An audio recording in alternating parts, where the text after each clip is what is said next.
Prince Dash-Darola often gets mentioned in various Rolling Stones biographies as a mysterious young aristocrat who got busted with Brian Jones. Apart from the fact that he and Brian were close friends, little is known about him. A fascinating figure in the 1960s as an actor both in Europe and Hollywood, musician, fashion trendsetter, lover of some of the most beautiful women of the time, and friends with a veritable who's who of pop icons.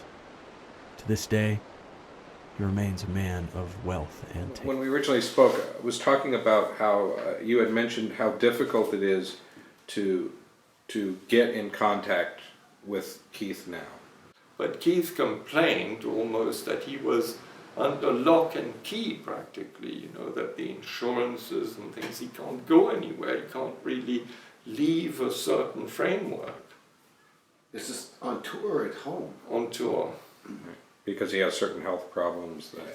Because whatever the issues are, I don't think the insurances want Keith to go off somewhere where they don't know where he is and so on and so forth. So if...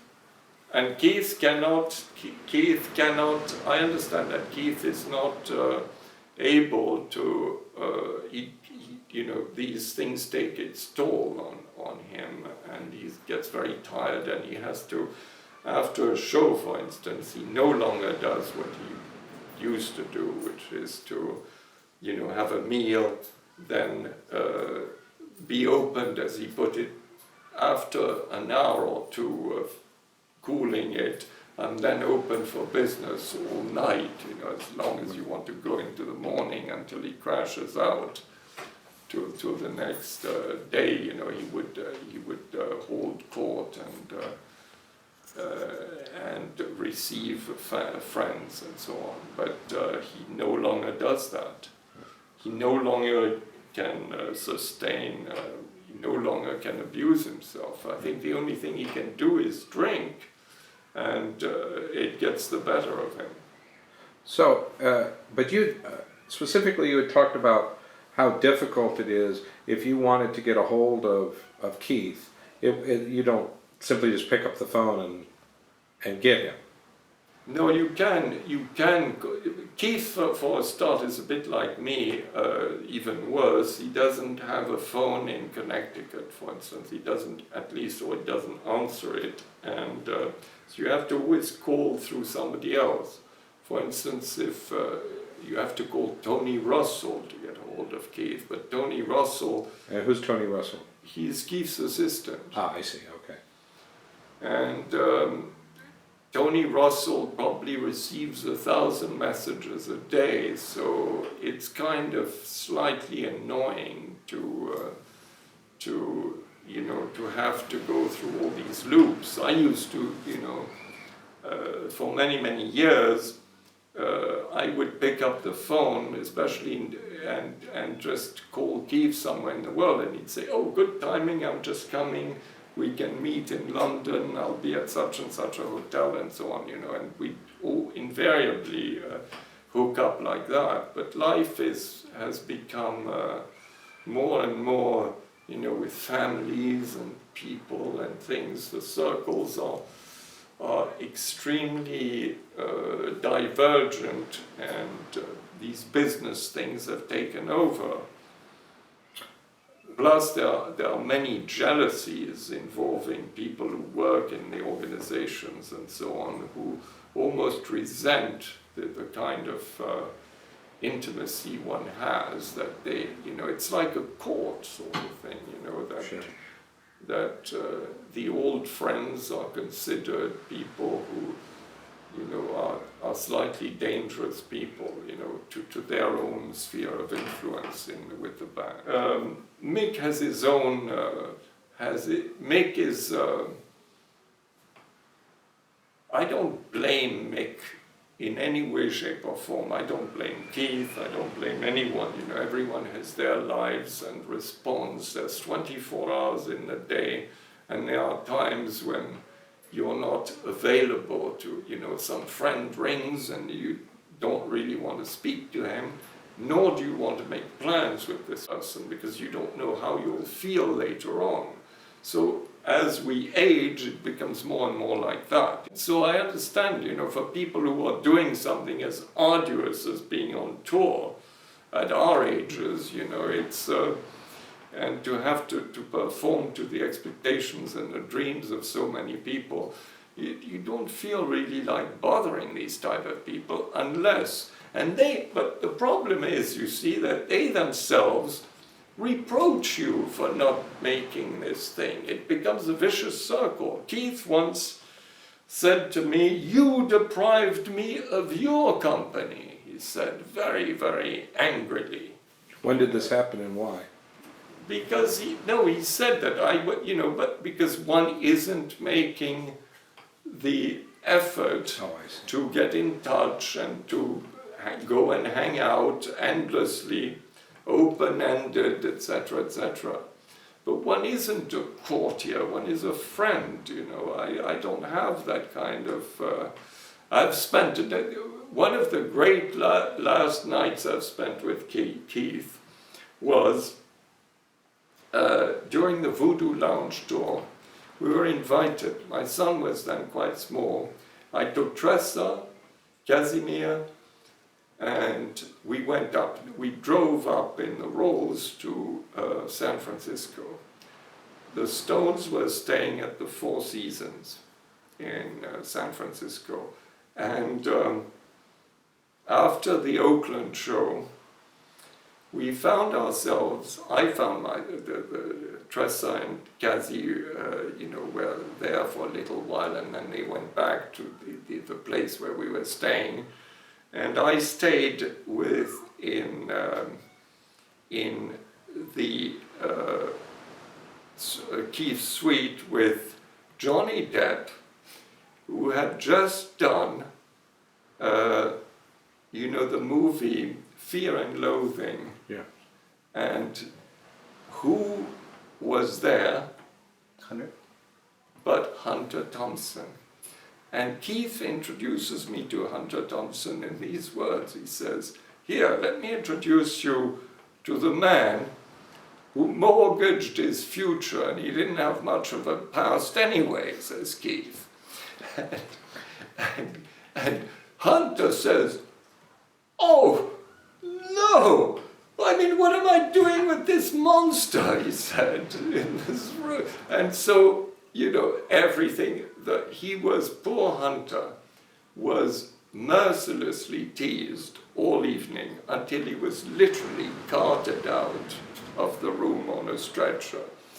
Because at one point, he pulled out some coke, which he had in a kind of thing, and Woody and Keith exclaimed, "Oh, we know that trick! You see, it looks like that, but in fact it's all glued and there's just a little bit of powder on top. And then it looks like you have all this stuff, it's bullshit," and so on. And Hunter was devastated. Then he drank, people like that, even though as cool as they feel they are, they try to hold the pace and they feel they have to prove themselves, and they become victims. They just crash out. Well, this question came to me. What, all the other great bands have broken up. Why are the Stones still doing it after 50 years? Do you have any insight? Why? Because Keith said that there has to be a way to see how far you can push it. But what's the glue that keeps them together? Well, Charlie that never wants to do it. He always wants to see if he can get out of it. If Charlie dropped out, they wouldn't do it anymore. Because Charlie is the rock, and Charlie was very ill. How long has it been since you've seen Keith? I haven't seen Keith since...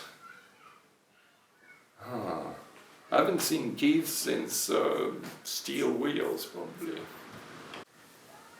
So this is very interesting to me, is that these people become so busy and so scheduled that when they're on tour, even when they're in the same city as an old friend, it's impossible for them to... It's not impossible, but it would require undue from my point of view, you know, as I told you before, when we said with what Ronnie Wood, stop the procession with Prince, and Right. we weren't going to put ourselves, the part that I'm playing in this life Right.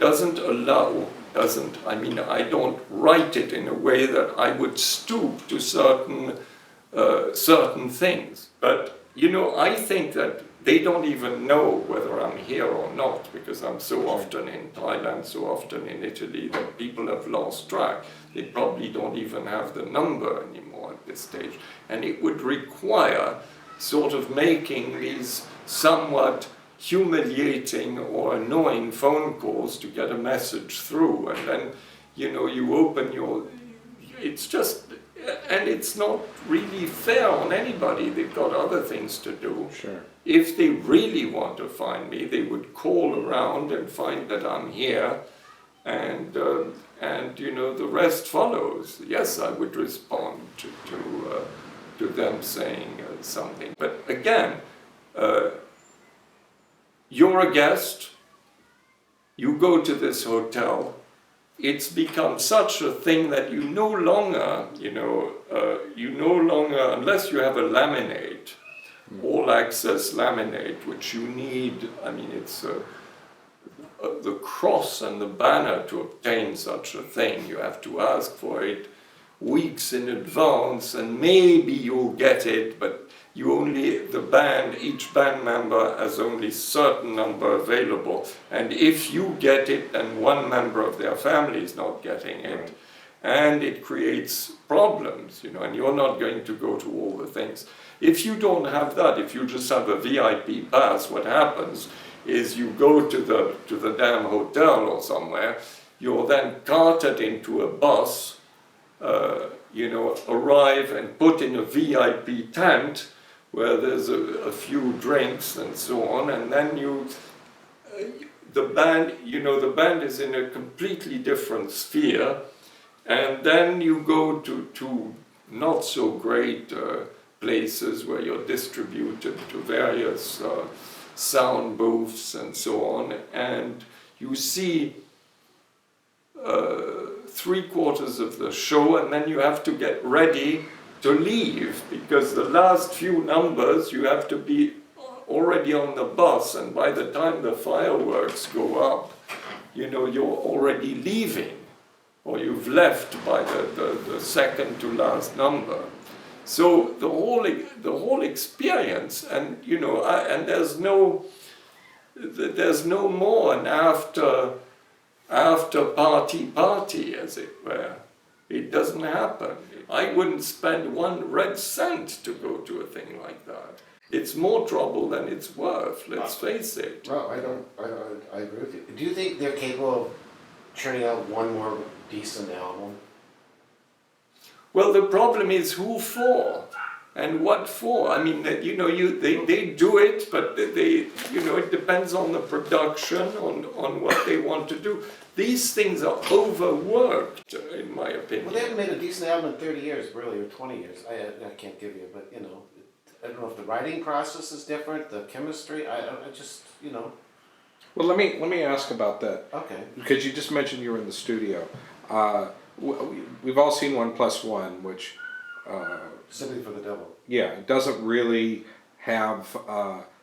it makes the process almost boring. It is boring. No. It used to happen. You used to have these great jams with people, you know, with Prince and people like that, who loved to play for the sake of playing. Prince would play an entire concert, then you'd go to some party, and at the party, you know, musicians, there'd be 2 hours into the party, there'd be a possibility of playing, and then Prince would get up and play the rest of the night. Right. No sweat. My question is the boredom wasn't the fact that, you know, it's hours and hours of waiting for your bit to do your drum track or to overdubs or this that. What was boring to me was that you didn't see any interaction between any of the band or very little of the band members in terms of what they were going to change or what their ideas were. You were at the front row of this sort of stuff in the studio. Keith's book makes it sound like it's a sort of mystical process, and if anyone else is in the room, you know, they're not privy to it. But you saw them work, and obviously you were a friend of both of them. Very, very rare. It hasn't happened in many, many years that you have the whole band together, and in any case, the changes you talk about, and the interaction you imagine takes place, doesn't happen like that. You know, people listen to bits and decide, think about it, take, you know, even in the old days, you used to take cassettes away with and think about it and decide, we can do this and that. But then it's work, and there's schedules, and there's times, you know, the interchange is not very dramatic with these things. No, Well, we were talking, I don't think they have anything to write about anymore, you know what I mean? We were talking last night about 60s music, it was topical. A lot of their stuff was Gimme Shelter for one. There's nothing, they're not suffering. they're not right, they're millionaires in the, what do they have to complain about or comment on? Well, I think that's a bit unfair. The thing is, you know, that this sort of work, as you know, becomes more and more arduous as the technology gets different, as people's lives get more complicated. Also, your work, you're no longer young people excitedly talking about the stuff. You come up with, you know, they record some things independently and kind of combine them. I don't know, I haven't seen them recently working together. That's exactly my question. Is there was a time when they did work together. Later on, it's almost like executives, you know, passing memos to each other. It seems like It becomes very much like that, but that's life. Right. I mean, that's life. You've got kids, you've got family, you've got wives, you've got, you know, there was a time when we were all terribly dismissive of wives, girlfriends, and the rest of it. You didn't even talk to them.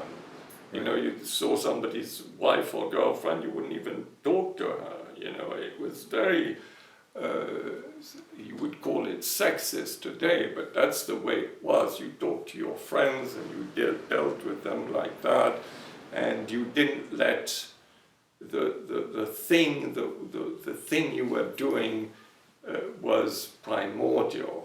As Mick states nowadays, the Rolling Stones is a big part of his life, but it's not the only part of his life, and it's not what he absolutely wants to be saddled with for the rest of it. Right. Well, why did you say it was unfair, my criticism, that they had nothing to write about anymore? Because it's not absolutely sure that you have nothing to write about, and great songs are not necessarily because they are topical. I don't disagree. For instance, you know, Ruby Tuesday, or Memory Motel. Those are songs that, you know, are not topical, but they're lovely. They strike a chord within one, don't they? I agree. Okay, so why can't they strike that chord now? I don't know. A lot of bands are now going back to the old-fashioned way of everybody in the band and recording, you know, as opposed to this piecemeal. Or the Beatles, at the end, they're piecemeal their stuff out too, and they still created great music. So I don't think not being together all the time is a hindrance to making a great album. Did you hear any of the additional tracks that Mick did about 2 years ago for Exile?